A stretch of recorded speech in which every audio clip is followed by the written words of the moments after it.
Bismillahirrahmanirrahim. Assalamualaikum warahmatullahi wabarakatuh.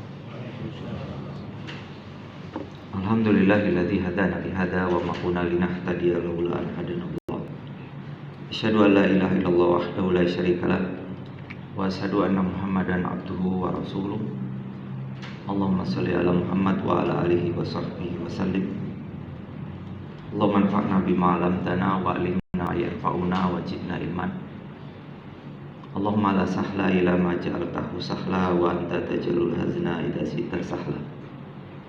Allahumma arinal haqqa haqqan warzuqna ittiba'ah wa arinal batila batilan warzuqna ijtinabah. Jamaah salat subuh yang berbahagia, bersyukur kita kepada Allah Subhanahu wa taala yang sampai hari ini masih melimpahkan rahmatnya, kasih sayangnya kepada kita. Mudah-mudahan Allah selalu memberkahi hidup kita. Allah berikan kesehatan, umur yang panjang, dan dijauhkan dari segala macam musibah, segala macam bencana. Di musibah itu terjadi karena kehendak Allah, disebabkan karena kemaksiatan yang dilakukan oleh manusia. Itu yang harusnya tertanam dalam diri kita. Bagi orang-orang yang tidak beriman, bagi orang-orang kafir, musibah itu azab yang disegerakan. Udah gak beriman, udah kafir, dapat musibah lagi. Itu azab yang disegerakan, sebelum nanti azab yang sesungguhnya dikubur di hari kiamat nanti. Bagi orang, musibah itu bisa menjadi pelebur dosa, pengampun dosa, tanda sayang Allah Subhanahu wa taala. Karena ada dosa yang tidak bisa terhapus dengan sholat kita, dengan puasa kita. Bahkan ibadah-ibadah kita itu tidak bisa menghapus dosa kita, kecuali dengan musibah. Jadi ketika orang ditimpa musibah, artinya Allah ingin habiskan dosanya. Ketika dia menghadap Allah, maka dalam keadaan bersih. Dan orang yang meninggal karena musibah, salah satunya ini yang terjadi kemarin di Garut, sebelumnya di Cianjur, itu kalau dia mati dalam keadaan iman, matinya dalam keadaan syahid, tapi disolatkan. Sabit syahid akhirat, ya. Bagi orang-orang yang yajidu wa yanqus, yang kadang-kadang beriman, kadang-kadang tidak, yang imannya kadang naik turun, musibah ini sebagai teguran, Pak. Ya, sebagai peringatan. Ya, kadang orang itu bisa diingatkan dengan musibah. Jadi orang itu kadang-kadang kapoknya kalau kena musibah, Pak. Nah, ini teguran buat kita. Dan jangan ada dalam pikiran kita bahwa kita ini lebih baik daripada yang kena musibah sekarang ini. Oh, di Cianjur tuh banyak maksiat. Oh, di sini enggak, belum tentu, Pak. Orang urusan maksiat hanya Jakarta kayaknya, Pak. Bencong tambah banyak itu. LGBT ngundang musibah itu kan orang-orang seperti ini, Pak. Maksiatan. Ya. Nah, ini peringatan buat kita bahwa musibah itu bisa datang kapanpun, dimanapun, kita siap atau tidak siap, musibah bisa datang. Artinya orang Islam itu harus siap. Mendapat nikmat dia siap, ditimpa musibah dia sabar. Ya. Di dalam Al-Quran bisa dilihat nanti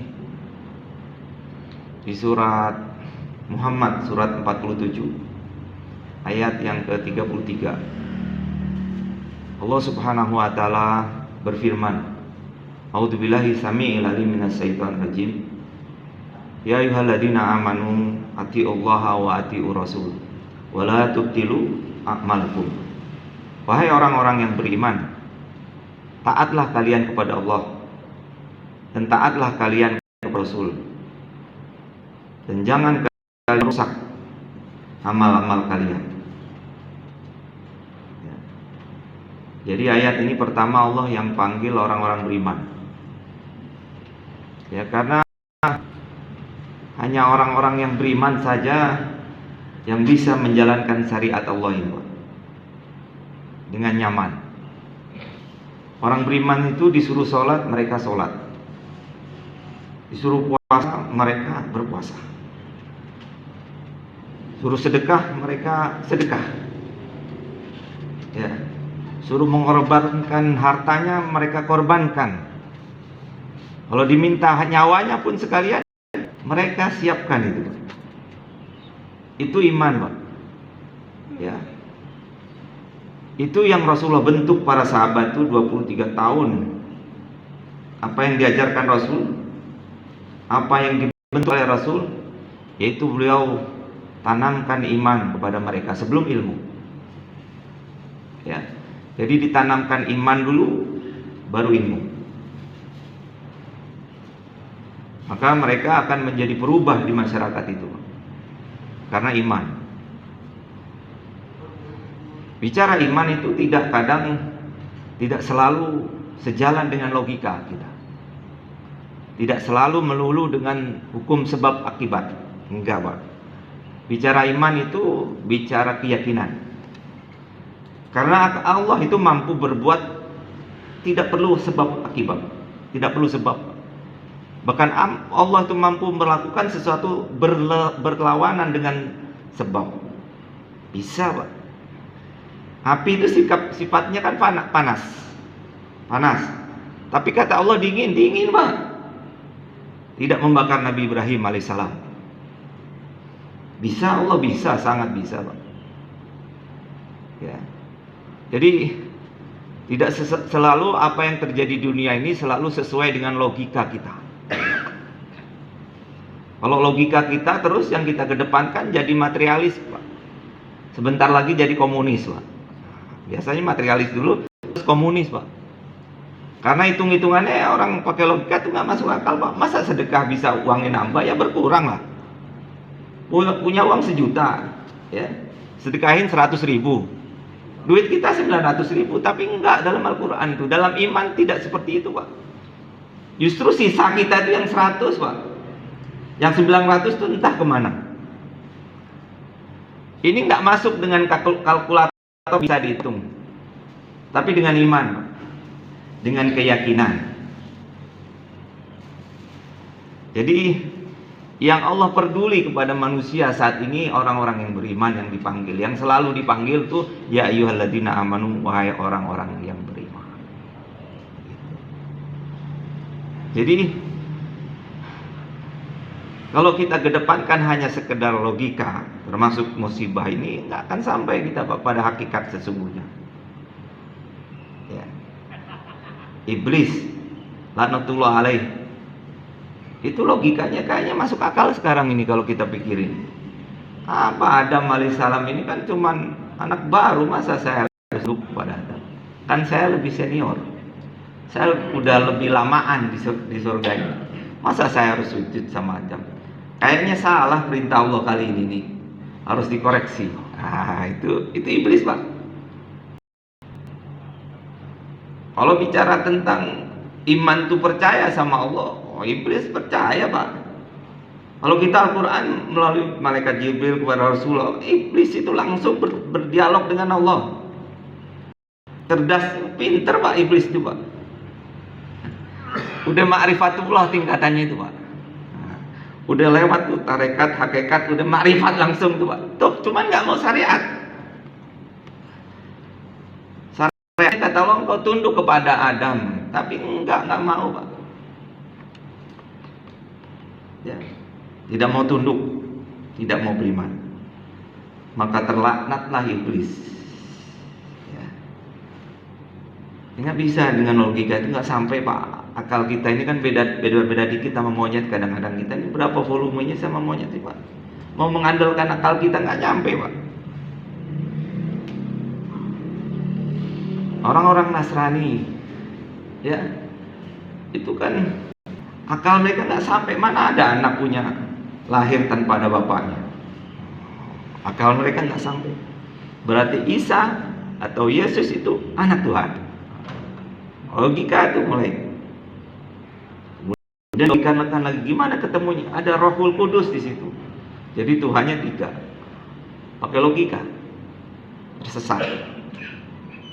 Gitu. Jadi agama ini, iman ini tidak selalu melulu dengan logika. Jadi Rasulullah itu tanamkan iman dulu, ya, baru ilmu. Rasulullah tanamkan dulu iman dulu, baru mereka fahami Al-Quran. Jadi ilmu itu akan ngikut, Pak. Kalau orang-orang beriman itu Allah berikan ilmu, Pak. Ya. Dan kalau Allah ngasih ilmu kepada seseorang itu kadang nggak tanggung-tanggung, Pak. Ya. Nanti bisa dilihat asbabun nuzul surat Al-An'am. Surat Al-An'am ini surat yang turun sekaligus, Pak. Ya, kan ada surat yang per ayat, Pak. Tapi Al-An'am itu sekaligus satu juz, kurang lebih 10-11 lembar. Itu malaikat Jibril alaihissalam datang kepada Rasulullah, kemudian malaikat membacakan kepada Rasulullah surat Al-An'am ini, dan setelah dibacakan Rasulullah disuruh ulangi oleh Jibril, dan Rasulullah langsung ulangin, hafal, Pak. 10 lembar, Pak. Satu juz hafal tanpa salah. Apa itu ilmu ada kayak begitu, Pak? Ngapal sampai sekali dengar langsung hafal. Itu kekuatan hafalan Rasul. Kemudian Rasulullah setelah menerima surat Al-An'am ini, kemudian Rasulullah kumpulkan para sahabat. Telah sampai kepadaku Al-Quran surat Al-An'am, kemudian dibacakan kepada para sahabat radhiyallahu anhum ajmain. Nah, Rasul sahabat itu ketika mendengarkan surat ini, mereka khusyuk, mereka duduk tidak bergerak, sampai dikatakan ulama seandainya ada burung yang bersarang di kepala para sahabat itu, maka jadi sarangnya. Didengarkan itu satu, Pak.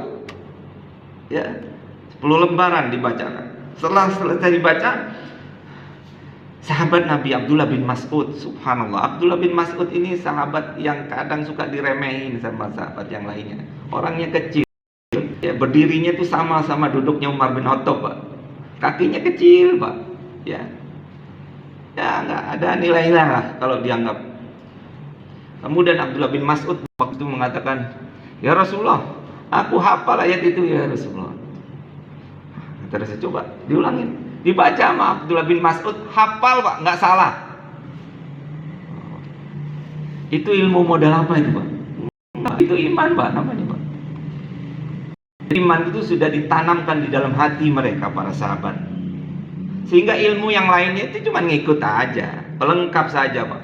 Allah sudah berkahi mereka, ilmunya sudah diberkahi. Dia sudah dapatkan puncaknya ilmu, berkahnya ilmu, yaitu Al-Quran. Bahkan semuanya ikut, Pak. Menguasai dunia itu kecil, Pak. Oh, Umar bin Khattab, Abu Bakar itu nggak belajar ilmu tata negara, nggak belajar politik kemana-mana, Pak. Tapi selesai itu urusan. Ini ada yang S3, S berapa, nggak kelar, Pak. Ya. Maka itu yang Rasulullah, yang Allah panggil tuh ya ayyuhalladzina amanu, wahai orang-orang yang beriman. Ati Allah wa ati Rasul. Taatlah kalian kepada Allah dan taatlah kalian kepada Rasul. Taat itu artinya sami'na wa ata'na. Aku dengar dan aku jalankan. Nggak pakai mikir tuh. Kalau dipikir-pikir tapi nggak lamaan, Pak. Bisa nggak jadi, Pak. Kalau dipikir tuh nggak jadi, Pak. Dari rumah kita mau sedekah 10.000, Pak, ya. Udah sampai sini itu bisa berubah, Pak. 5.000 aja deh. Berubah tuh, Pak. Ya. Jadi sami'na wa ata'na itu jangan dikasih jarak, Pak. Karena jarak itu yang masuk setan, kadang-kadang ragu-ragu terus, Pak. Orang yang bisa menjalankan perintah Allah ini, yang taat sama Allah itu, yang tadi benar tadi imannya tadi, Pak. Enggak yang selalu dipikirkan segala sesuatu. Pokoknya apa yang datang dari Allah pasti benar aja. mikir dulu, Pak. Suruh taat sama Allah orang beriman tadi itu, masih disuruh taat sama Allah dan taat kepada Rasul. Artinya bisa nggak orang beriman tuh nggak taat? Bisa, ya. Oh canggih Pak, setan tuh pengalamannya dari Nabi Adam, Pak. Dia tahu model-model orang nih, tahu Pak. Ini untuk ustadz ngodainnya begini caranya, gitu. Ya. Ini untuk anak muda begini caranya. Setiap hari rapat setan tuh Pak. Punya manajemen yang rapi setan itu Pak. Dia punya jadwal, dia punya agendanya jelas Pak. Kemudian dia punya catatan amalan kita itu punya lengkap Pak. Ini amalan kita yang bagus-bagus itu diincar tuh Pak. Yang incar ini yang bagus-bagus diincar sama setan. Punya Pak setan Pak. Ya, ada di sebelah kiri, sebelah kanan ngeliatin kita sekarang. Maka suruh taat sama Allah dan taat kepada Rasul. Lawan kata taat itu maksiat. Ketika hari itu, detik itu kita tidak taat, artinya kita sedang bermaksiat kepada Allah Subhanahu wa Ta'ala. Ya. Jadi bisa orang Islam itu nggak taat. Dan orang-orang yang taat sajalah yang nanti bersama-sama para Rasul. Wa may yuti'illaha wa rasulah faulaika ma'al ladzina an'amallahu 'alaihim minan nabiyyin wasiddiqin wasyuhada wassolihin wa hasuna ulaika rafiqa. Ya. Barang siapa yang taat kepada Allah dan Rasul, maka nanti akan dibersamai oleh Allah. Ya, siapa temannya nanti kalau kita mau taat sampai akhir hayat kita? Teman kita para nabi, Pak. Ya. Siddiqin, orang-orang yang siddiq. Diwakili oleh Abu Bakar Siddiq, ketemu Pak nanti Pak.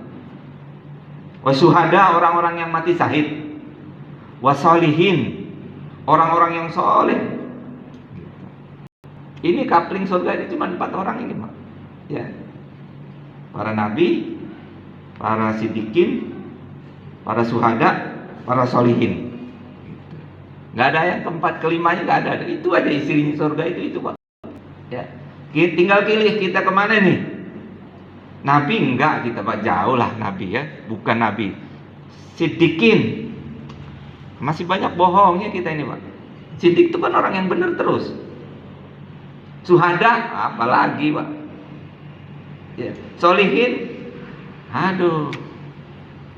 Ya, itu kapling surga itu isinya nanti. Tapi orang-orang yang taat itu nanti akan Allah ketemu Pak. Orang yang sampai akhir hayatnya dia selalu taat sama perintah Allah, maka itu.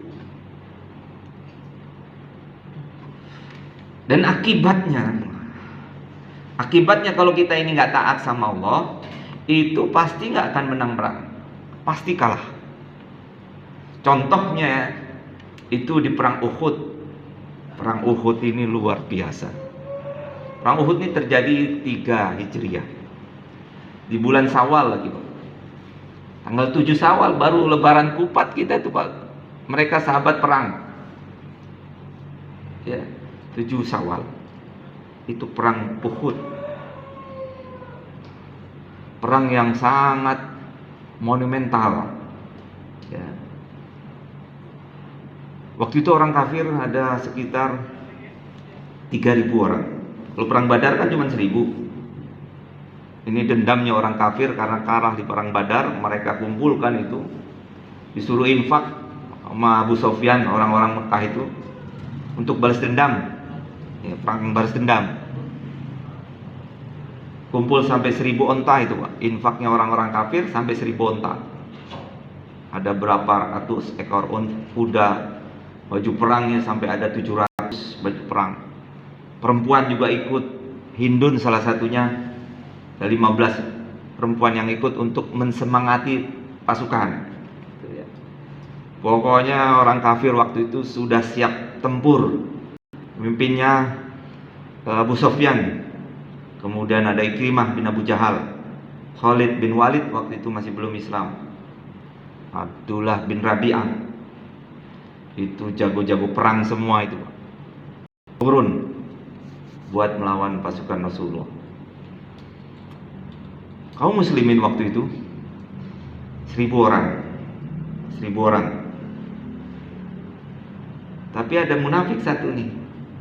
Berapa orang lah munafik paling? Abdullah bin Ubay, gembongnya. Ikut Pak awalnya. Di tengah jalan balik Pak. Harusnya kan kalau nggak ikut aja. Ngikut di pasukan. Nah ini kerjaan munafik begini, suka ngacak-ngacak barisan.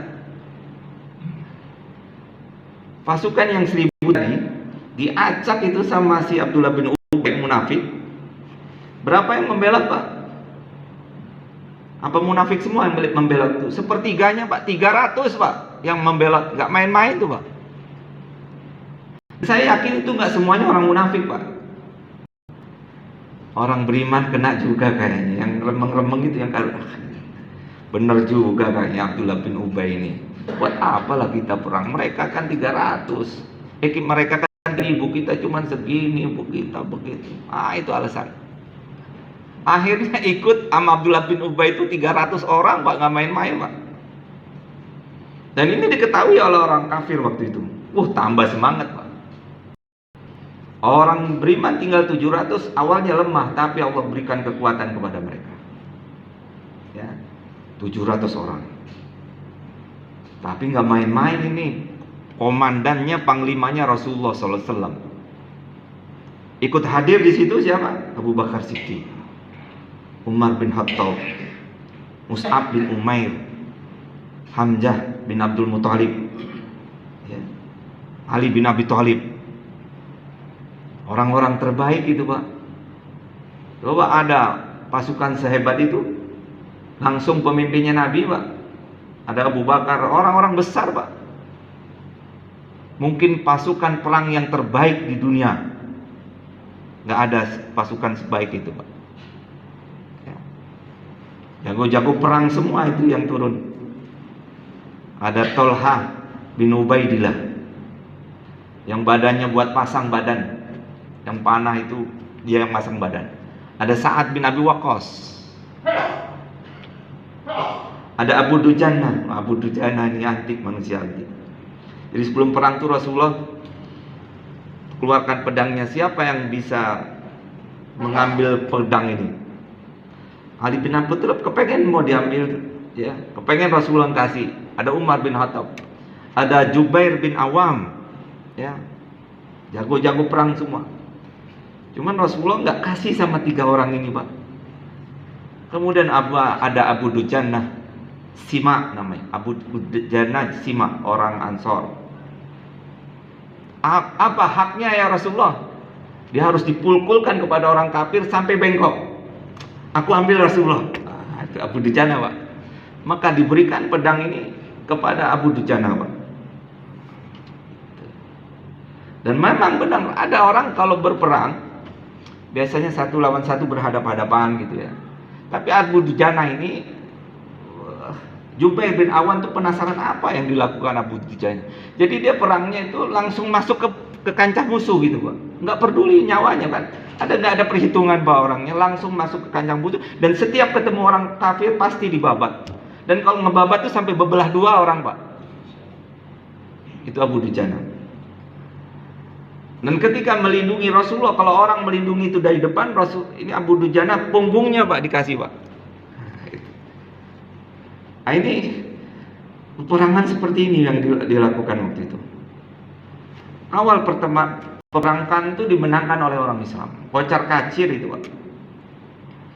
Kaum musyrikin yang 3.000 itu dibikin kocar kacir Pak. Ya.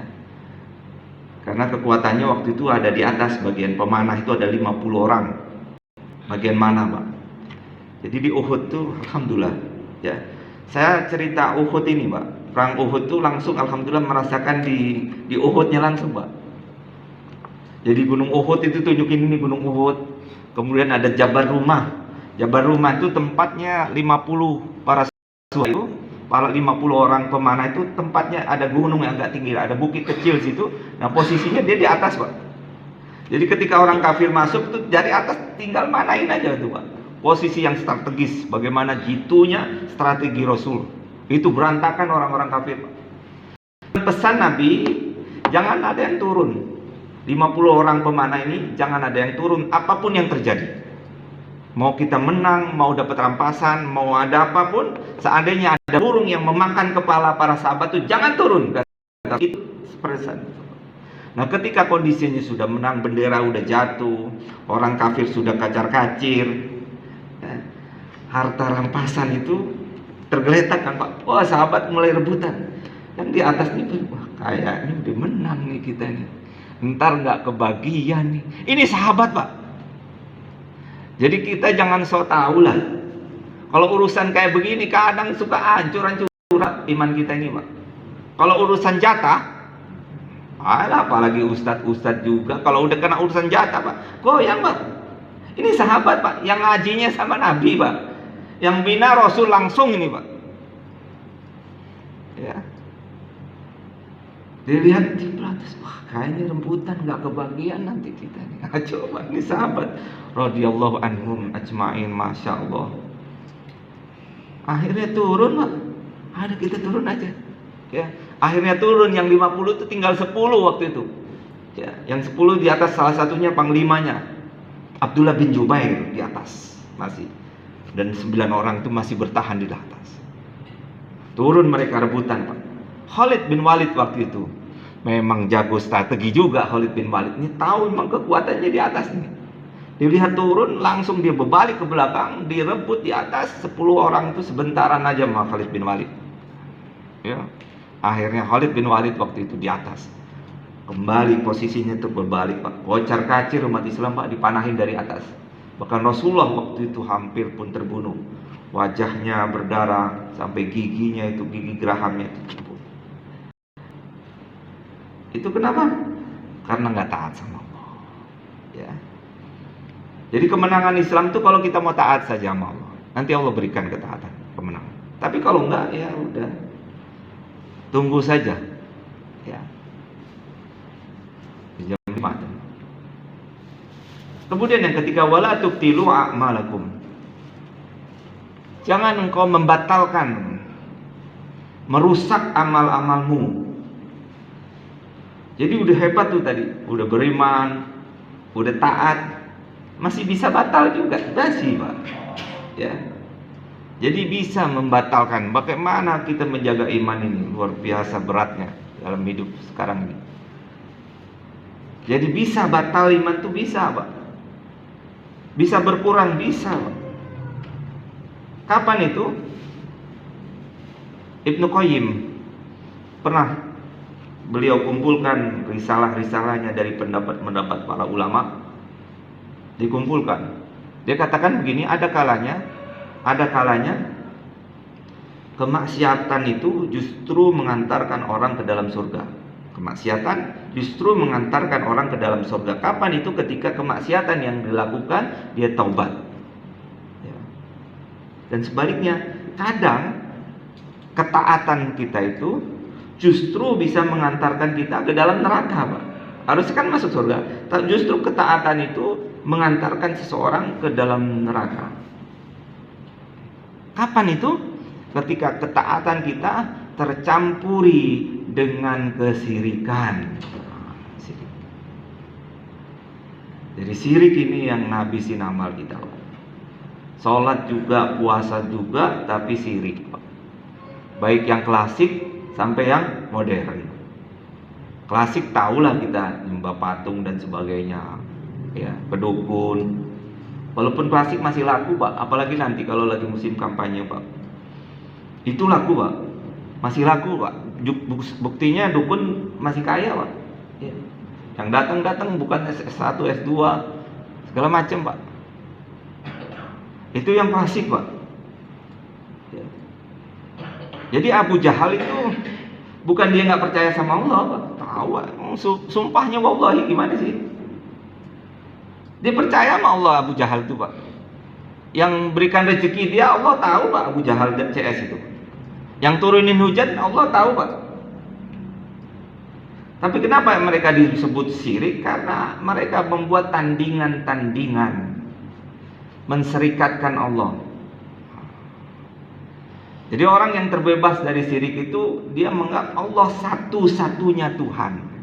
Ini Nggak bisa, Pak. Kita beriman kepada yang lain, kemudian nggak mau, Pak, Allah, Pak. Allah maunya kita satu-satunya. Satu-satunya agama yang dibenarkan cuma Islam. Oh, semua agama baik. Udah, habis sudah. Semua agama benar. Nah, itu identitas kita itu begitu. Orang Islam itu punya identitas. Politik identitas boleh, Pak, boleh banget, Pak. Tunjukin kita ini punya identitas, Pak. Orang Islam itu benar, Pak. Harus benar. Hidupnya benar, ngomongnya benar, bersosialnya benar, berpolitiknya benar, milih pemimpin yang benar juga. Masa orang beriman milih pemimpinnya kayak begitu? Itu politik identitas namanya, Pak. Cari pemimpin yang identitasnya jelas gitu, Pak. Agamanya benar, sholatnya gimana nih orang nih, gitu, Pak. Mau milih mantu aja kita harus cari yang benar kok. Milih mantu nih buat anak kita, cari yang benar, sholatnya gimana, ibadahnya gimana, maksiat gak, tukang bohong gak, gitu. Itu namanya, Pak, nyari pemimpin. Nah, itu politik identitas tuh boleh, Pak. Yang nggak boleh itu identitas palsu, nggak boleh. Jasa palsu nggak boleh, gitu. Nggak boleh, Pak. Yang aslinya benci sama Islam, ketika mau menjelang pemilu tiba-tiba pakai jilbab, nah itu identitas palsu, Pak. Yang biasanya suka memusuhin ulama tiba-tiba deket-deket ulama, gitu, Pak. Yang biasanya tumben-tumben nggak pernah masuk masjid tiba-tiba masuk masjid, gitu, Pak. Yang biasanya nggak pernah sowan kepada ulama tiba-tiba sowan kepada, nah ini identitas palsu namanya, Pak. Itu memanfaatkan agama sebagai politik. Tapi kalau memang aslinya dia memang beriman, ya itu yang kita pilih, Pak. Ini kan nggak bisa kalau nggak taat, Pak.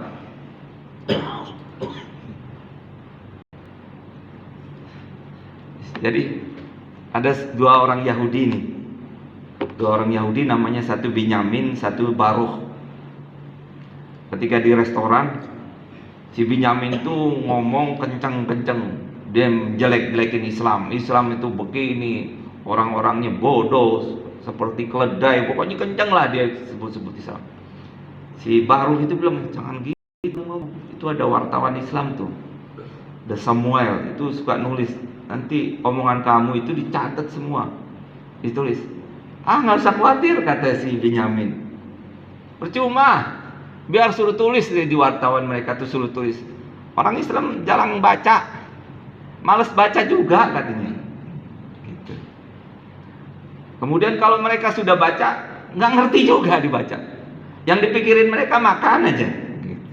Beda sama pendahulu mereka itu, beda, Pak. Mereka memikirkan kemerdekaan, perjuangannya, buktinya Palestina nggak beres-beres. Yang mereka pikirannya makan doang katanya. Nggak usah khawatir mau mereka. Kemudian kalaupun mereka mengerti, mereka paham, mereka pinter, paling kepintaran mereka itu dia gunakan untuk adu mulut di antara mereka, serang menyerang antara mereka. Coba lihat ulama-ulama mereka, mereka serang, saling menyerang satu sama yang lain. Jadi nggak usah khawatir. Kalaupun mereka paham, mereka ngerti, nggak usah khawatir juga. Kami sudah siapkan intelektual mereka, Pak. Udah kita kasih makan mereka, kasih susu, kasih keju. Pasti mereka membelain kita, katanya. Intelektual mereka itu pasti belain kita, nggak usah khawatir, udah, katanya. Oh iya benar juga kamu yang ngomongin, pinter kamu. Ya, nah ini syirik, Pak, namanya, Pak. Jadi syirik itu bukan cuma menyembah patung aja, itu syirik yang besar itu syirik modern itu, Pak. Menganggap ada ajaran yang lain lebih besar dari agama Islam, menganggap ada aturan lain lebih besar daripada Islam, itu syirik, Pak, namanya. Syirik modern namanya. Ya, itu pelakunya bisa orang sholat, Pak, bisa haji, Pak, bisa pelakunya pimpinan ormas, bisa, Pak. Ya, pimpinan ormas syirik ada, Pak, bisa, Pak. Ada yang nggak percaya sama hari akhirat, ada, Pak. Bahaya juga ini ngomong.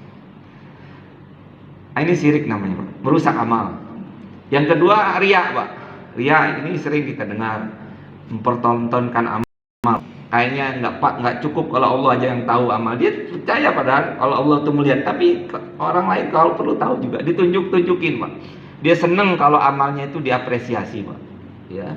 Jadi orang-orang ria itu cirinya begitu, Pak. Dia tidak bersemangat kalau lagi sendirian, itu nggak semangat, Pak. Apalagi kalau nggak dipuji, Pak, nggak semangat, Pak.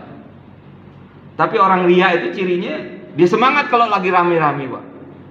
Ya, apalagi dipuji, Pak, diangkat-angkat, Pak. Di depan relawannya itu paling seneng, Pak. Orang kalau munafik itu seneng, Pak. Ya, di depan yang dukung dia itu seneng, Pak. Dipuji-puji seneng, Pak. Ya. Ini ria, hati-hati, Pak. Kemudian yang merusak amal ini bid'ah, ya. Amalan yang tidak dicontohkan, ya. Jadi bid'ah ini harus hati-hati. Ada yang bid'ah, ada yang khilafiyah. Dan ini tugas kita cuma ittiba saja. Ya, kita bukan memberikan fatwa, ya. Jadi hati-hati membid'ahkan juga. Enggak semuanya bid'ah, enggak semuanya khilafiyah. Ini urusan ulama lah. Kita cuma ittiba saja, ikut aja udah, ya. Jangan termakan dengan ini. Kemudian yang keempat yaitu sombong, Pak. Ini merusak amal. Ya, sombong, merasa lebih baik, merasa lebih taat, merasa lebih utama dan sebagainya. Mudah-mudahan itu saja. Yang benar tentunya datangnya dari Allah Subhanahu wa taala, yang salah itu datangnya dari saya. Mohon maaf jika ada yang tersinggung dan sebagainya. Ya. Demikian, subhanakallah bihamdika asyhadu an la ilaha illa anta astaghfiruka wa atubu ilaik. Assalamualaikum warahmatullahi wabarakatuh.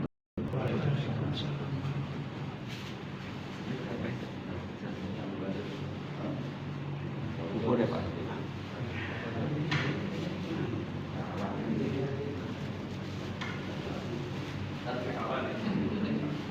Aduh, ngantuk.